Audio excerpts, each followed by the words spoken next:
O valor da confiança. Aos 20 anos de idade, em 1607, Sebastião Gonçalves Tibau fundou seu próprio reino, o de Sundiva, na ilha de mesmo nome, na costa da Índia, governando um estado dedicado ao comércio, mas também à pirataria. Fez-se rico, ele que nascera de família nobre e empobrecida, na hoje suburbana Santo Antão do Tojal, próxima ao atual aeroporto de Lisboa. A pequena freguesia do Tojal, com 15 km², deu ao mundo, portanto, um rei. Tibau se fez coroar com a pompa devida.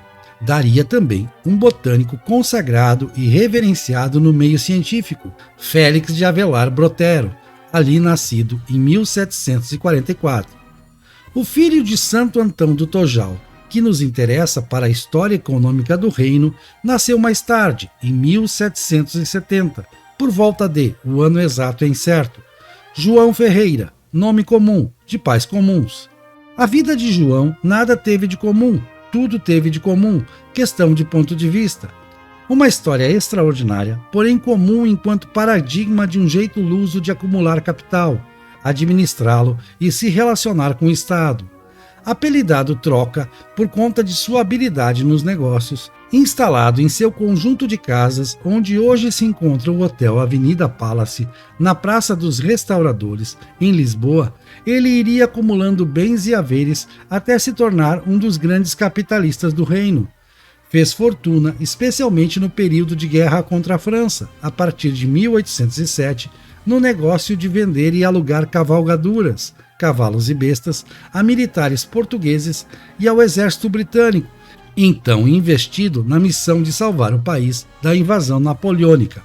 João Ferreira Troca emprestava a juros, executava seus devedores, obtendo em geral bens de raiz, sobretudo propriedades rurais, arrendava contratos de cisa e dízimos e logo os sublocava, por inteiro ou fracionadamente, e teve pelo menos 2 fábricas, com dezenas de trabalhadores, um curtume e uma manufatura de telhas e tijolos. Apesar de rico desde que começa a ser mencionado em documentos, não estava livre das exações do Estado. Em 20 de março de 1809, por exemplo, o Conselho de Guerra instruiu o intendente a requisitar cavalgaduras entre a população. A Intendência Geral de Polícia logo responderia ao Conselho, dando conta das dificuldades no cumprimento da missão confiscatória, pois o povo passou a esconder as bestas e cavalos, postura vinda de pessoas de toda a qualidade, incluindo o Troca.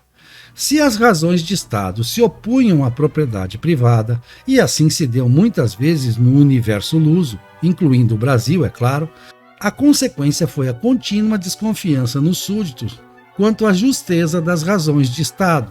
Apesar de exercer a indústria, o comércio e a finança, João Ferreira não era entusiasta do liberalismo, pelo contrário, aliou-se a Dom Miguel pela causa do absolutismo. Os liberais não o perdoaram. O eminente historiador de seu tempo, Lu Soriano, acusou-o de receptação de roubo e de chefiar a alcateia formada por gatunos, mendigos e famintos lisboetas, acusação desacompanhada de qualquer evidência.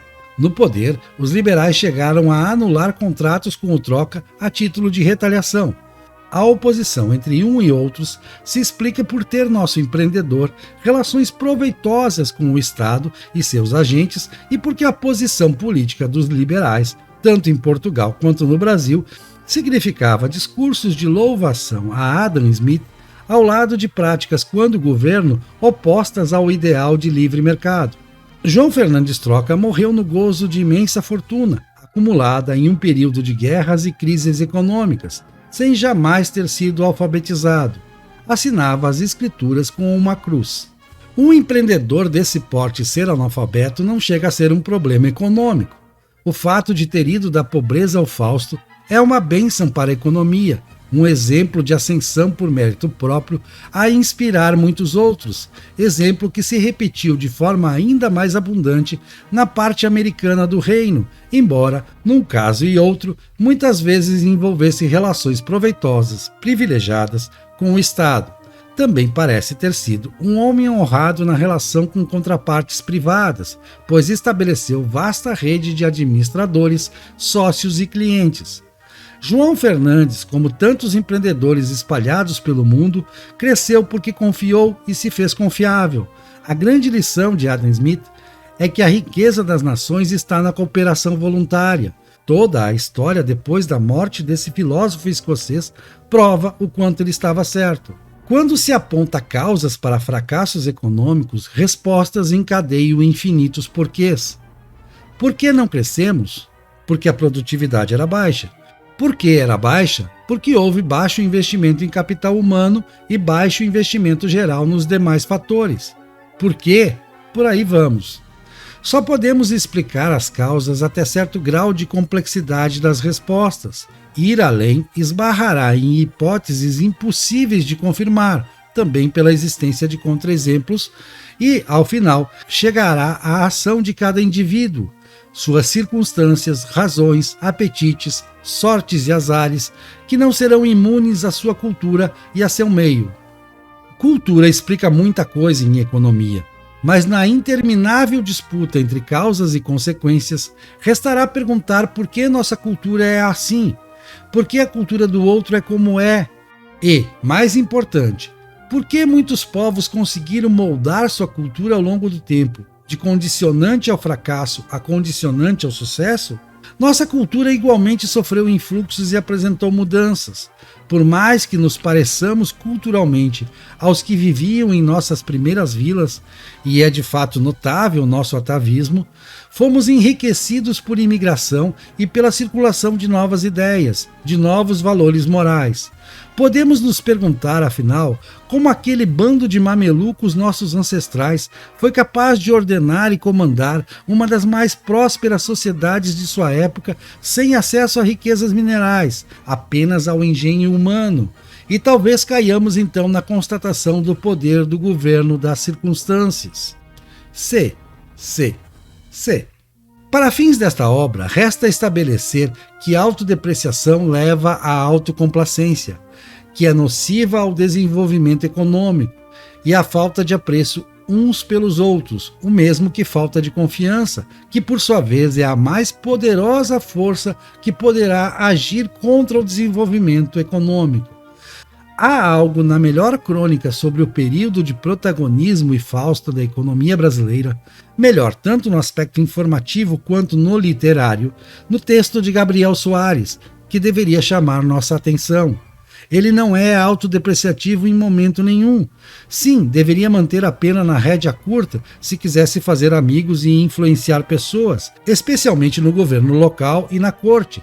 Mas há ali um elevado orgulho do ser luso-brasileiro e a identificação de qualidades, ainda que contrastadas aos defeitos, nos tupis e nos mamelucos. Orgulho de uma terra que obrava e crescia, espírito presente em Guararapes, episódio coincidente com o auge da economia brasileira. Depois de 1650, ladeira abaixo na economia, com soluços de quando em quando, lamentos a mais não poder quanto aos azares de nossa cultura, autodepreciação continuada, a ponto de fazermos piada de eventuais chamados à bravura. Diante de nossa história econômica, deveríamos ter um bocado de orgulho, não tanto pelo brilho do período em que fomos ricos por nossos méritos, por nosso trabalho, mas porque nunca, nem nos piores momentos, vivemos de esmolas. Não tivemos dívidas externas perdoadas, não recebemos nada equivalente a um plano Marshall. Quase sempre em nossa balança de pagamentos havia mais passivos pelas remessas ao exterior de imigrantes cá chegados do que ativos por remessas de brasileiros idos para alhures, embora ultimamente seja o caso. Não roubamos, não matamos, não trapaceamos na relação econômica com o exterior. Aos desequilíbrios na balança de pagamentos, respondemos com esforços exportadores ou de produção de substitutos às importações essenciais. Sobretudo, tivemos de nos privar de consumo. Poderíamos ter feito mais? Não, já passou. Podemos fazer mais.